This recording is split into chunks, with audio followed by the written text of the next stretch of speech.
Welcome to 3 Things I've Learned with your host, Susan Dolci, where we share the stories that shift our souls. In the next hour, we will dive deep into the soul-shifting magic of stories. Stories of radical transformations, courageous breakthroughs, and life lessons. We're all students in this soul school called life. We don't need to do this alone. Why not share our notes? 3 Things I've Learned starts now.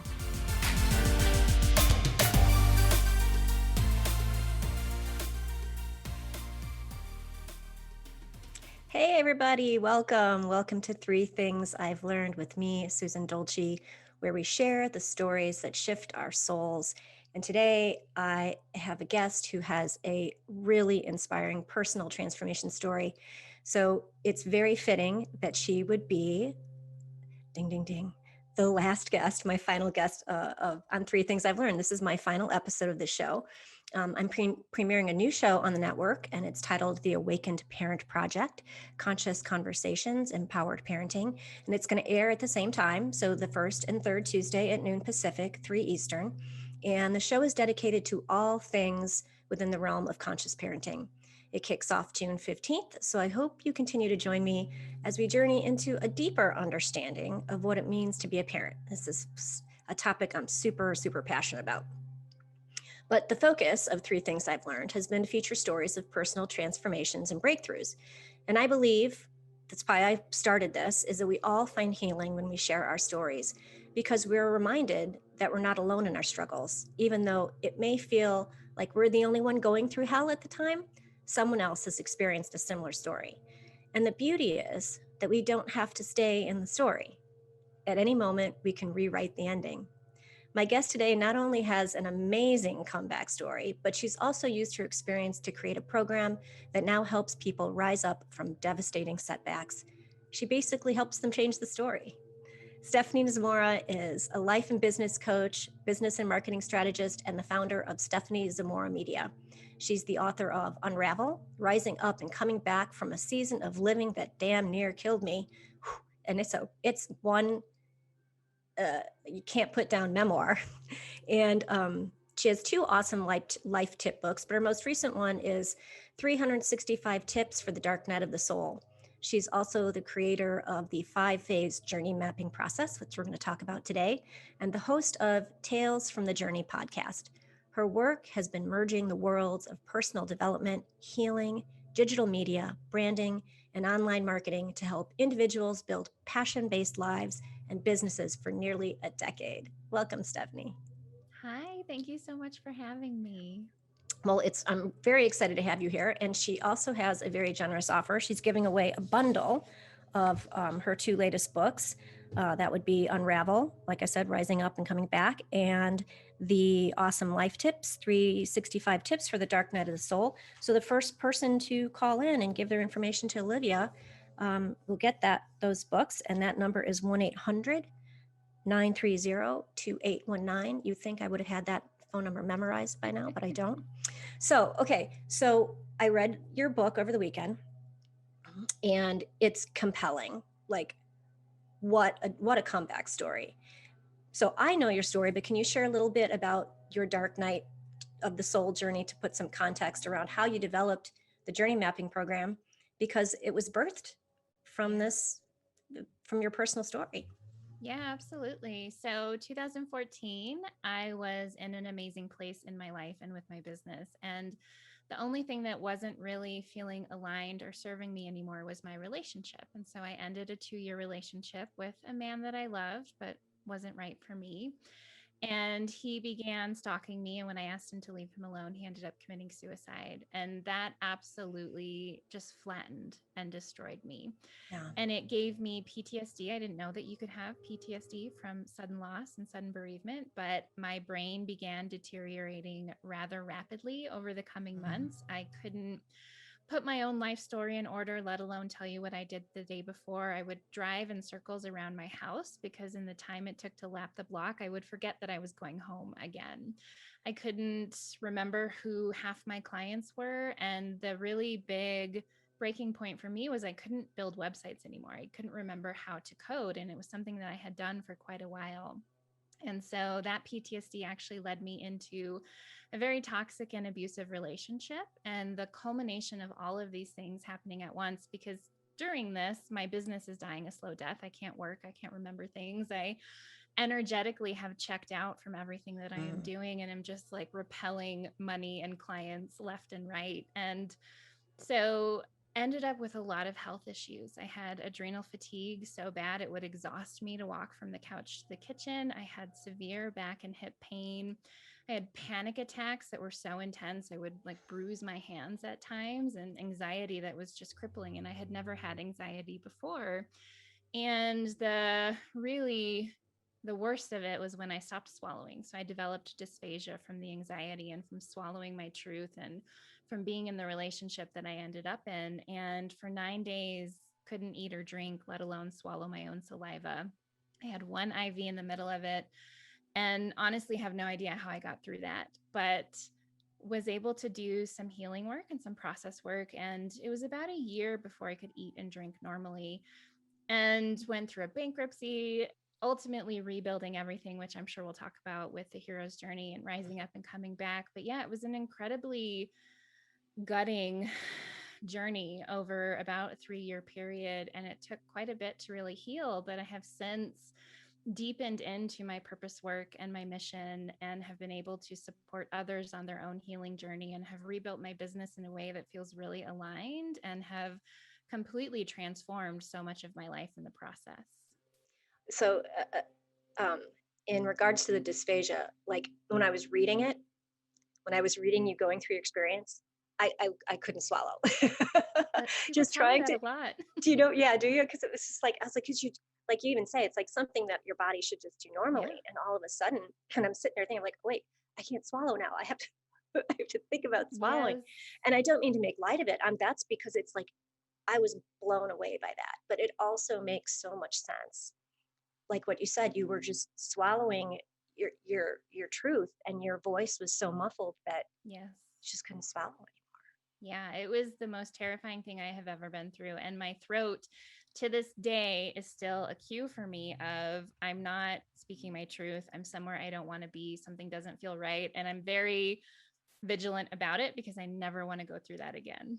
Yeah, yeah, I don't blame you. I apologize if you guys hear um, background noise right now, because my neighbor is having her lawn cleanup like right now. So it's so convenient. So I apologize for that. Um, but okay, so let's talk about, so out of this devastating dark night. I mean, you had this, you had moments where there was clarity, um, moments where you're like, wait, I can't do this work. This work isn't aligned for me. This community isn't aligned for me. um, I'd like you to talk a little bit about that. And I know it kind of fits into the whole journey mapping thing, but how just the little bits of realization sort of like, came into your awareness, and how, Yes. yeah. That's a great question. Before having gone through this, I would have thought something like this, there's just this like big pinnacle peak moment where you have the epiphany and then everything changes. And it was very much a process of unfolding and unraveling. And that's why I named my book Unravel. Is I had to learn true surrender, and I had to learn it quick. And in the process of surrendering, there was just so much that became revealed, because when something like this happens, it really does crack us and break us.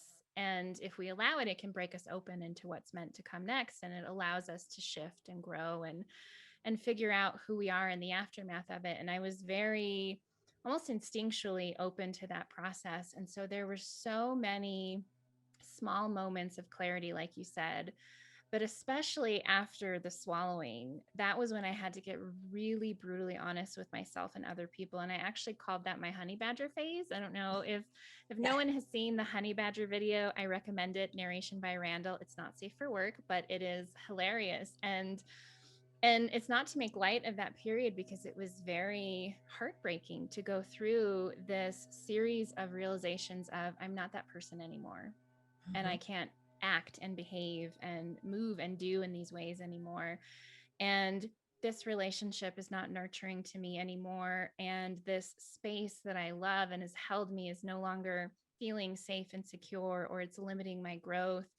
And even to the point, if I didn't want to be at dinner anymore, if I didn't want to be in a restaurant or a movie or an event, I had to leave. And it Mhm. was for a while there, quite literally a matter of life and death, it felt like, because if I stayed, I would stop swallowing and I couldn't do it. And so it was a lot of recognition. It's very disorienting, this period. And I know we'll talk about that a little bit, but this sense of bumping up against walls where there used to be doors. I used to be able to do this. I used to be able to relate to you. I used to feel safe in this space, and this just constant reorienting to who am I now in this moment and what do I most need? And then having really hard but loving conversations and setting new boundaries. And so it's very much an unfolding and unraveling versus like Mhm. one epiphanal moment.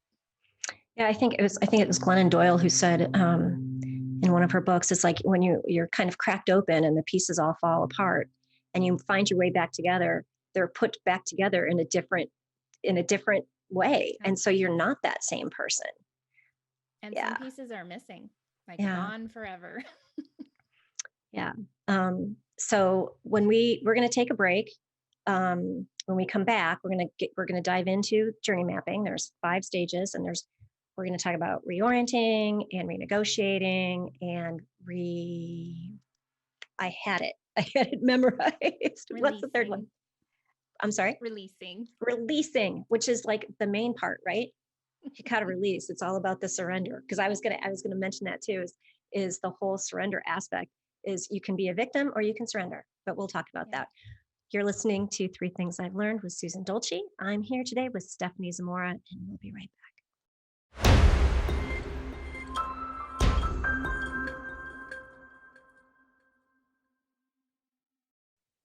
Hey, everybody, welcome back. This is the farewell episode of Three Things I Learned, and I have the privilege of talking today with Stephenie Zamora. She's an author and entrepreneur. Um, pardon me. She is giving away 2 of her latest books, Unravel, the rising up and coming back from a season of living that damn near killed me, and awesome life tips, 365 tips for the dark night of the soul. So if you call in and give your information to Olivia, we can get those out to you. That number's 800-930-2819. And since we're plugging that, where can people find you? You can find me and everything I do at stepheniezamora.com. And I spell my name Stepheniezamora. stepheniezamora.com. Okay, so we're talking about your incredible, crushing dark night, your dive into the depths of Yes. of hell, as your book says in the title, and then in the process of coming back and making this incredible comeback and reinventing yourself, you produced this program called journey mapping. So tell me about journey mapping. And there are 5 stages. Yeah. So when I was in the first year after my loss, I started writing, and the writing had no place. It didn't fit with my social media or my blogging. And I realized I was writing Unravel, and it was in the very early stages because I was still living out the ending. And a mentor of mine recommended the writer's journey, which is essentially the hero's journey for screenwriters. And really studying Joseph Campbell's hero's journey was so eye opening for me. It really helped me see, oh, this is where I am in this particular journey. I was having a particularly challenging, almost like second coming of grief about 11 months after my loss, and was just feeling so frustrated, like I'm never going to get out of this. I'm never going to be whole and healed and happy again, and felt compelled to pick up the writer's journey and start reading. And I was reading about the second ordeal, which is like the second coming. It's the final chase scene, or the bad guy comes back from the dead and they duke it out again. And I realized in that moment that coming back was a choice. So I used to think that the fall was the hard part, that hitting rock bottom was the hard part, and that, we hear all these inspiring stories of I hit rock bottom and then I bounced back, or everything was hard and then I turned a corner. And the reality is that for most of us, we don't hit rock bottom and bounce back. We Mhm. don't come around the hero's journey and use that momentum from death and rebirth to just come back around. We actually have to make the choice consistently to rise up and come back. And that was a huge turning point for me. I really started thinking about, well, what does that mean? And what does that look like in my day to day? And it was really, really difficult and challenging. And so studying the hero's journey gave me this framework, gave me this ability to create a map for myself. And I paired a good amount, not everything, but a good amount of what I learned from the hero's journey with some of the things that had really supported me in my own healing, and created journey mapping. So the hero's journey is like a framework, and journey mapping is a container and a process for actually navigating through these challenging chapters for ourselves and creating our own map so that we can really figure out what it is that we want to step into. I remember, I wish I had that when, like 20-ish, no, maybe probably even 30-ish years ago now, coming out of an abusive relationship. Um, and uh, kind of, just I had my what I call my Jesus take the wheel moment, where it was like, okay, I apparently have no control over my life. I have no idea what I'm doing. I'm just going to let go and let God, so to speak. Yeah. And and I like that's why I said I can't believe I forgot the releasing part because um, so I understand the reorienting and the renegotiating and the releasing because they're and like I said, you can stay the victim. I could have totally stayed the victim, and I could have just wallowed in that. Um, and it takes uh, trust and, as you say, like Yes. surrender to a higher power, really, in my opinion, to motivate yourself to start over and to come back. And the book that turned that around for me was A Return to Love by Marian Williamson, because she talks about that down on your knees moment. And people, that's why I like what you said. Like some people can fall and they think, oh, I can bounce right back. But it's then to me, that wasn't really a fall. Because if you've had a real devastating life challenge, you are coming back a whole new person. Yes. Yeah, it Yeah. absolutely alters you at your core. And then that's where, and I'll give really quick the 5 stages of journey mapping. The first one is preparing for the journey. And we start there because if you don't have a sense of self and who you are, and you don't have a deep level of trust and faith, both in yourself as well as your own version of whatever source is, if that's God, if that's spirit, if that's intuition, if that's the energy that is, it's really challenging to navigate these experiences because everyone has an opinion about what you should do, and everyone has had a similar experience, big or small, and you have to be able to discern what's right for you. And so we start there with like building that foundation of knowing yourself and who you're becoming. And the second stage is looking at the world before, and we do it as a point of reference, so you can't really figure out where you are in your journey if you're not clear on where you came from. And we look back only for insight and information and to create that point of reference. We don't do it with a graspiness of, I want to go back to who I was before, because, like you said, we're not that person anymore. There is no going back. And so, this is about getting that point of reference and understanding some of the core subconscious pieces of ourselves that are still at play that will affect our ability to create what we want going forward. And then there's navigating the special world, which is the deep underbelly of the journey. Like that is death and rebirth, and really going through and working with our emotions and dropping through this layer, this concept I work with of the void, and accessing deeper parts of ourselves to help us move forward. And so choosing the path for your return is the 4th stage. And this is where the reorienting piece comes in. This is all about understanding who you are and who you're becoming, and making those conscious choices every moment of every day. What are they for me to really rise up and come back from this? And who am I? How do I relate now to my relationships, to my work, to myself, to aspects of my life? Because we go through these things and we're different, but everything is carrying on as normal. And we really have to begin that reorienting process, which I can talk more about. But the 5th stage of journey mapping is stepping into what comes next, which is when we're really We've gone through all of these deeper, more introspective death and rebirth, really reorienting and re-relating to ourselves stages. And now we're ready to say, okay, I'm rooted and grounded in who I am now. What's next for me? What am I here to create? What meaning do I want to make from this experience? So I'm curious, when you're working with people, is it one, do you work with them, or is it as an individual study sort of Both. thing?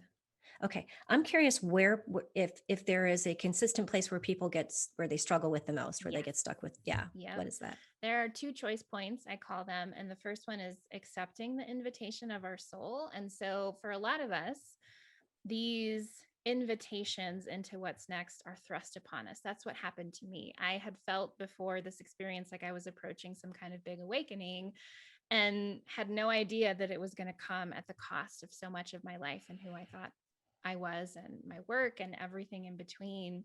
And so a lot of times these invitations are thrust upon us. Other times they're an actual invitation. Move across the country, take this amazing job, go on a date with me. Like whatever the invitation is, we find ourselves in resistance to it. So whether that's not being able to say, yes, I would like to do this, because I'm scared, or the thing happens to us in our life and we're refusing to really move out of what Christina Rasmussen calls the waiting room. And that's that state of limbo of this thing has happened, but I don't want to deal with it. I want to stay in denial. I want to stay right where I am and I don't want to change and grow. So that's one of the common choice points we get stuck at.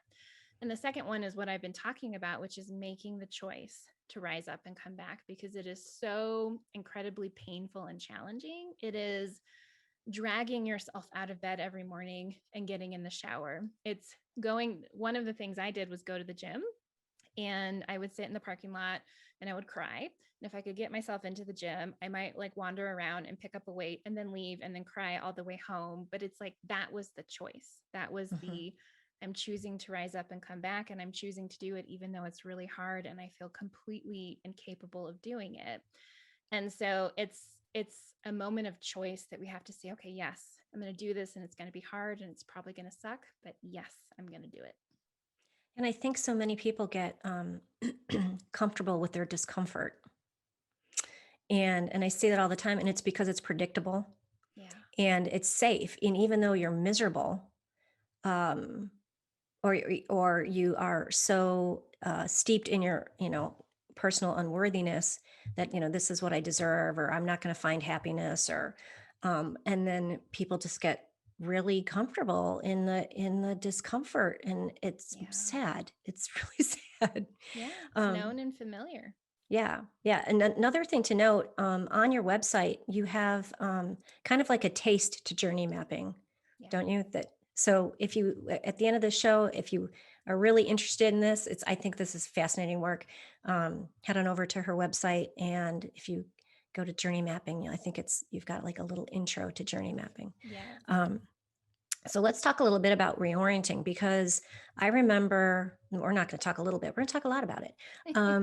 Because I remember being there, like, um, realizing that friendships I had uh, were not supporting me, that my workplace was not supporting me. Um, and literally, like for me, I closed the chapter on that book, and I left California and I came back to my home state of Illinois, and didn't really look back. Um, and I didn't have any guilt over that. Um, I think just because it was time, like, I mean, I was in such a dark, bad place that it felt really good to just pretend it never happened. Yeah. It's like that, like, and there are times where I would look back and go, like, way after I was in a really good, healthy place and a happy marriage, and like, wow, was that even my life? Did I really live that? Because Yeah. that's crazy. Before we get before we get deep into it, because we're coming up on another break, and I want to keep it as a nice chunk. So we're going to take a break. We're going to talk about reorienting some more. You're listening to Three Things I've Learned. I'm Susan Dolci. I am talking today with Stephenie Zamora, and we will be right back.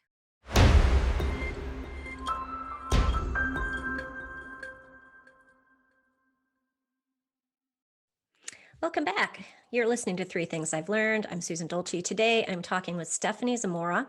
She's an author and entrepreneur of two amazing books. And we are talking about a program that she created called Journey Mapping, which kind of gets its structure a little bit from Joseph Campbell's Hero's Journey, but she's taken it to a new level. And before the break, we were talking about reorienting. And it- reorienting is it's like looking around at your life and saying, this isn't who I am anymore, and how do I get in sync? Am I right? Like, how do I sync up Hmm. who I am on the inside, and how do I want that to reflect in my outside, in Yeah. my surroundings? So there are three phases to reorienting. Yeah, so there's three parts to it. And Okay. reorienting is something that is constantly happening because when we're doing the rising up and coming back, we're in a constant stage of becoming and evolving and growing into the next version of ourselves and healing and finding that new sense of wholeness. So reorienting is this constant, we have to give ourselves permission to constantly tune into who am I today and how do I feel about this right now. Mhm. Doesn't matter how I felt about it 5 minutes ago, let alone yesterday or a year ago. Who am I in this moment and what feels right to me? And so the reorienting process is constant, and we do it in so many ways: people, places, things, communities. And from there, as once we do the reorienting and we start to get a sense of, well, how do I feel about this in this moment? Then we decide on releasing or renegotiating. And it's this constant swirl, which I think is what makes it hard because we're so used to like, this is the way things are and this is the way things have always been. And when I make a decision, it's final. And in this reorienting stage, and really any part of our lives, we're allowed to shift and grow and evolve everything around us with us. So, for example, relationships are a really big one in reorienting, especially after these experiences. And we might find that a relationship isn't serving us. It's not supportive. It's actually become toxic, or it's just there's a way that it keeps us small and stagnant. And we might try to renegotiate. I might come to you and say, hey, this isn't working for me anymore. Here's what I need. Here's what I want. And we can have a conversation about it and we can renegotiate the terms and agreements of our relationship. And if not, if we're not able to get on the same page, or you become toxic and abusive and you push back, then I might have to choose to release you.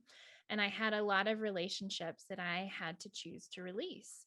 And some of them, after releasing, after I went through more growth and healing, after they did the same, I was able to come back and renegotiate. And so sometimes we reorient to things and we decide to release. And later we're able to renegotiate, or we might renegotiate something now and ultimately release it later. And it's this, again, like swirly, fluid thing that just comes down to who am I in this moment and what do I most need? And it's challenging because we love these people, places, and things. And we might even feel a part of us wants to go back to them and we miss it. And we remember the person that we were inside of it, but we can't be that person anymore. And to stay is going to hinder our growth and healing. And so it's a very challenging and emotional experience. And I think it's easy for people to look at this idea of, especially around release, of letting go, as selfish and narcissistic and flippant. And it's a really conscious, loving process to be honest about where you're at and to have those hard conversations with the people around you to find common ground or to set a new boundary.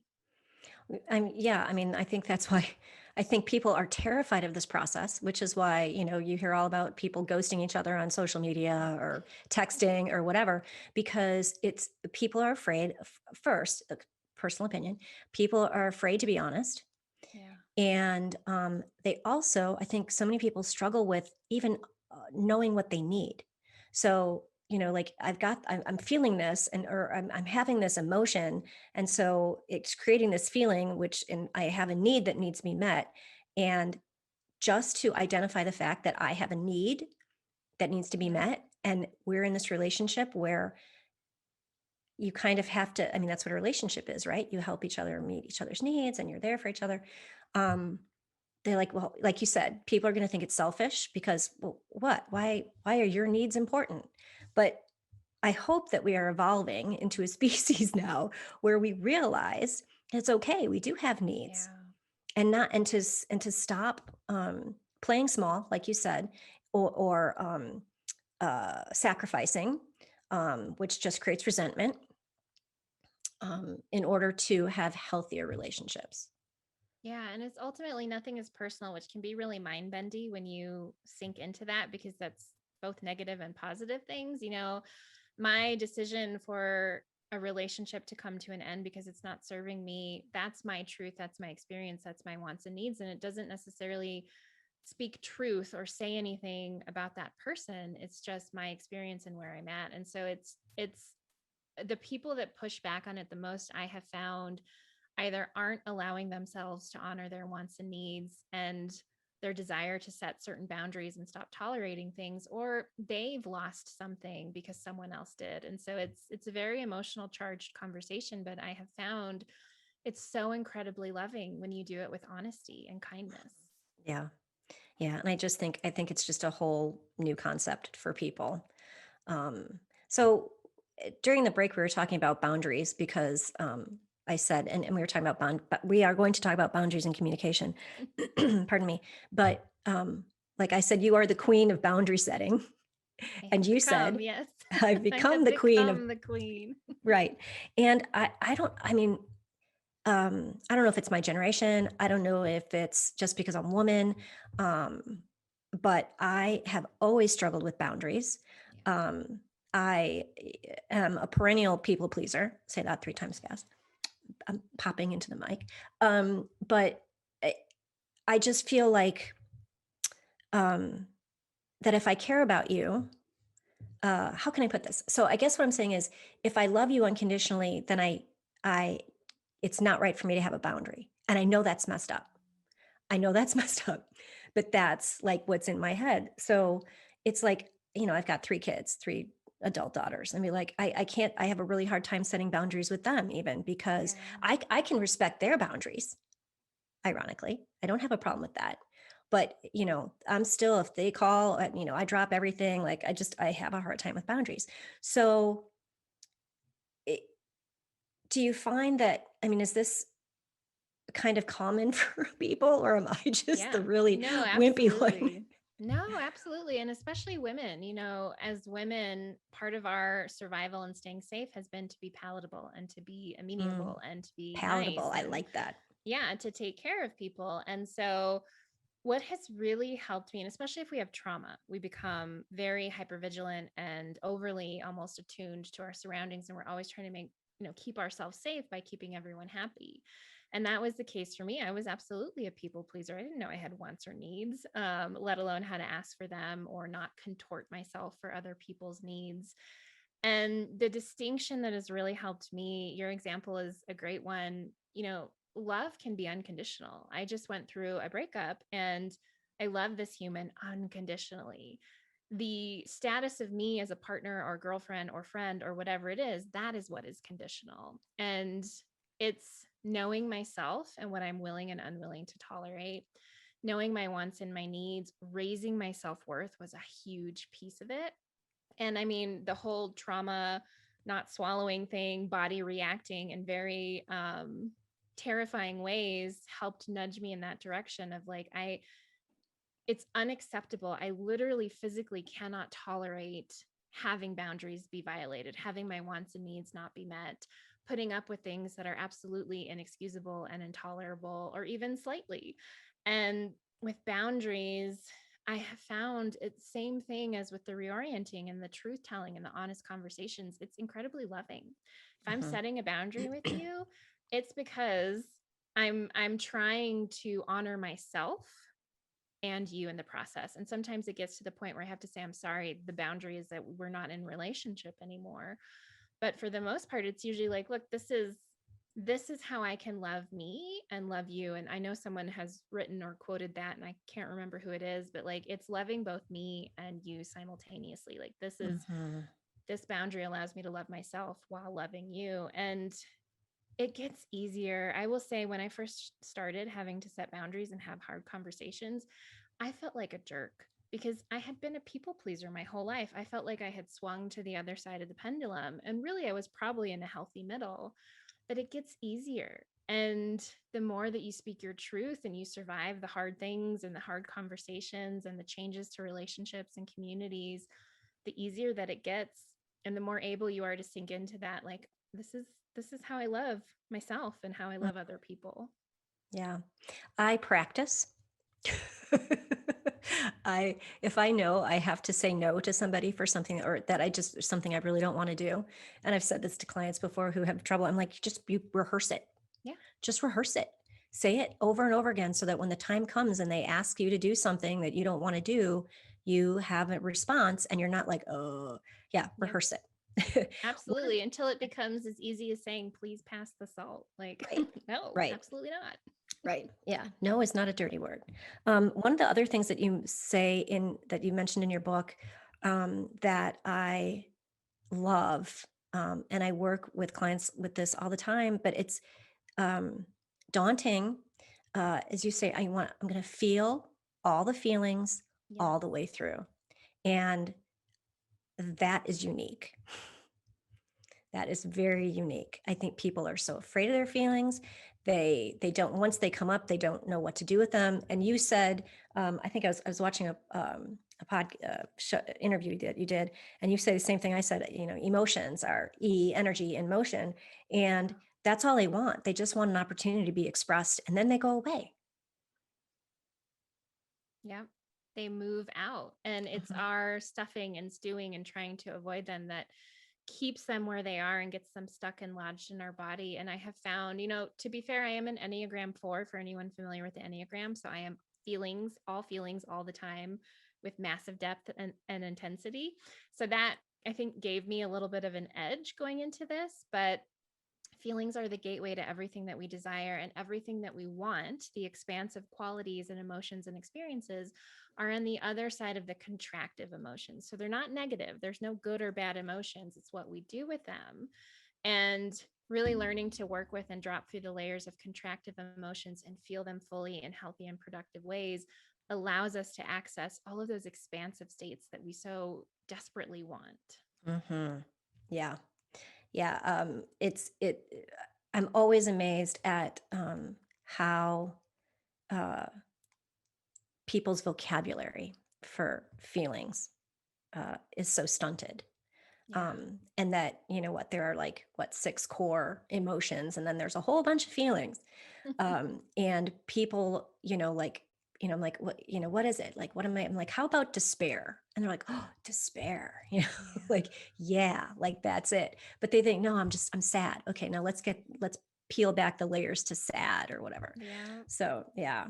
Yeah. So we're going to take one more break. When we come back, we're going to talk about how going through these changes, especially reorienting and definitely the releasing, can be isolating. And scary. And yeah, I'm talking with Stephenie Zamora today. We are talking about her journey mapping program, and we will be right back.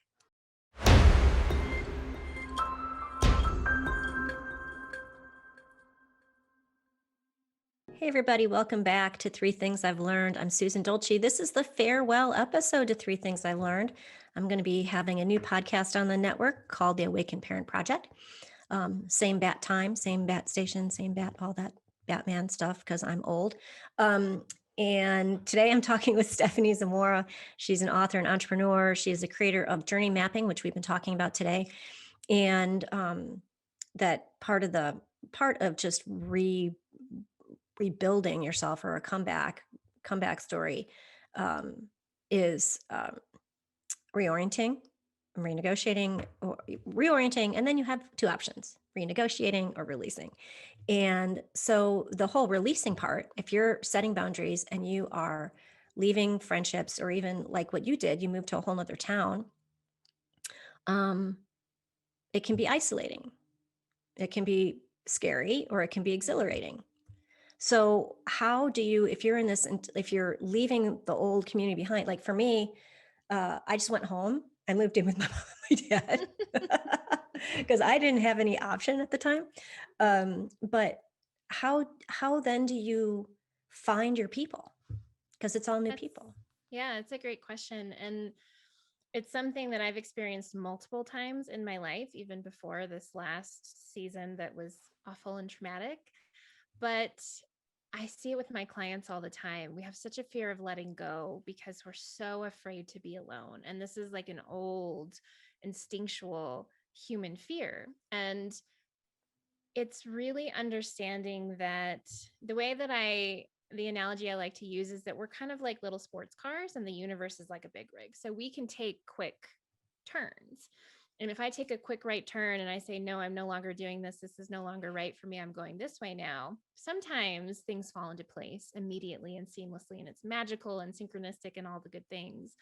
Most of the time, the universe is like a big rig and it has to take a really wide, slow turn and try not to run Mm. over pedestrians before it can get on the road and then catch up to you. And it's trusting in those voids and empty spaces in between what was and what is coming next. And it's a great time to do your own self-reflection and work and deepen into who you're becoming and organize your life around the things that you want. It's just really difficult for us, especially if we have core wounds that say that we don't belong, we're unlovable, we don't matter, we're broken, we're too much. All of us have our own core wound Mm-hmm. that's one of those and in some unique flavor. But it's really hard to deepen into the trust that if I can keep this space open and not go backwards, it will be filled with the right people and things, especially when we're energizing who we're becoming, because then we become more of a magnet for the things that we want. And it takes a Absolutely. lot of trust because the isolation is really painful, especially if you're grieving or you're healing. And so for me, it has always just been that deep sense of trust of like, whatever is on the other side of this, it's going to be so much better and so much more worth it. And it has proven to be true time and time again with myself and with my clients. Pardon me. Exact same story. Like, and it was. I always tell people, it's a leap of faith, but once you've been caught, you've been caught and you're safe, it gets easier and easier and easier. And I would just when I was going through my ordeal way back, um, I woke up every day and I was just like, okay, God, what are we doing today? Because Yeah. I didn't have the strength or the energy to plan anything. I I just was like, you're just going to have to point me in the right direction, and I will be open to whatever you are going to bring me. Um, and I ended up going from, uh, so I had a degree in journalism, but never really, I mean, I kind of dabbled in small newspapers or whatever, but because of the marriage I was in, I just really couldn't get a good footing anywhere. And I came home and I was like, now I'm in a big media market. Like, there's no way I'm going to break into journalism here. And I went, I don't know if this still exists, but I was a Kelly temp. Mm. And so I just went to different offices and did admin stuff. And then I got placed at a big corporation. And they, I was just very, diligent in my work, and Yeah. they actually encouraged me to become a private contractor and do a project for them completely. It was like opening sales offices. And here I go from, I'm just typing everybody's stuff because I just need a job because I'm living with my mom and dad, to to owning my own business and opening offices around the United Yeah. States. And so, and it was that trust. Like, I really, and then I met my husband, and I was always, I got to get out of my own way. And if I Yeah. get out of my way, then the universe is going to deliver. And you bring up a great point because it's not just relationships. We were talking on the break. I pulled down 7 years of content. I pulled down everything I had ever created at one point in this journey. And I was completely disoriented and turned upside down and inside out all over again because so much of my identity was tied to my work. And I had to sit in that for so much longer than was comfortable and just wait. I mean, I Mhm. waited and waited and waited. And finally, we wouldn't be having this conversation today. Journey mapping wouldn't exist. My book wouldn't exist because that's what came through my site, Call of the Void, and the journey mapping program. It was like, this is what's next. And I had to sit in the unknown and the nothingness and even the real fact that I was losing money from what I had done and trust. And it's always worth it. So If people want to find you again, you're at Stephenie Zamora with Stephenie with 3 E's. Yes. And how can they how can they access journey mapping? Yeah. So if you go to stepheniezamora.com, it's going to show you everything you could ever want about what we do as a company. And callofthevoid.tv/map is where you can find out more about the journey mapping program, and just navigating around on that site. Like you said earlier, you'll find a free sampler, you'll find different workbooks and free trainings that you can access to learn more about it. But yeah, that's the best way, stepheniezamora.com.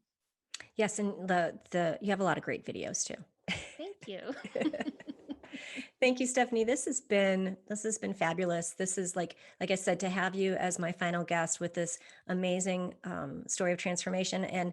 And for those of you, if you have followed along the whole way, when I had my interview kickoff sort of show with Dr. Pat, I talked about the hero's journey and like story field, and now we're kind of it's all like tied up with a pretty bow. It's a pretty package. So I really appreciate you being here today. Thank you so much for having me. And thank you so much for the work that you're doing. And I know you're moving into talking about parenting, which I think is so incredible and powerful and needed. So thank you, thank you, thank you. Thank you. Yeah, I mean, it really is my life's passion. I'm studying to be a certified parent coach. I mean, I feel like I could do it because I have 3 adult children and they are all alive, and they're like I was talking with my friend the other day, and she's like, we got to keep them alive to 25, and then it's good. But yeah, this is definitely, I'm very passionate about this, and I think it's going to be great. So if you'd like to learn more about the diamond process, the kind of coaching that I do, the method I use with my clients, you can head over to susandolci.com. That's DOLCI. My daughter just started saying, when she calls people to make a reservation, she says Dolci. And I'm like, why do you say Dolci? And she's like, because people spell it right then, because everybody wants to put an H in the Dolci. Anyway, I'm also offering, it's called the Journey to Self-Love Workbook, which is a guided self-study, and it helps you clarify your purpose and your goals. And it definitely is supposed to up your self-care. Like, it's 30-ish pages, and you can order it. You can download it as a workbook, or you can fill it out online.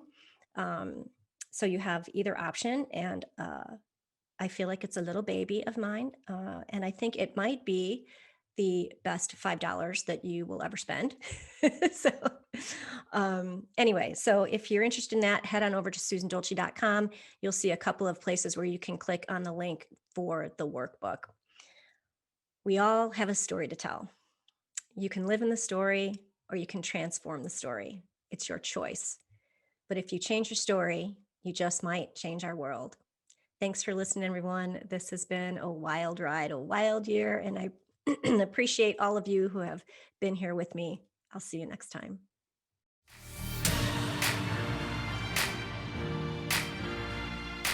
Thank you for listening to 3 Things I've Learned with Susan Dolci.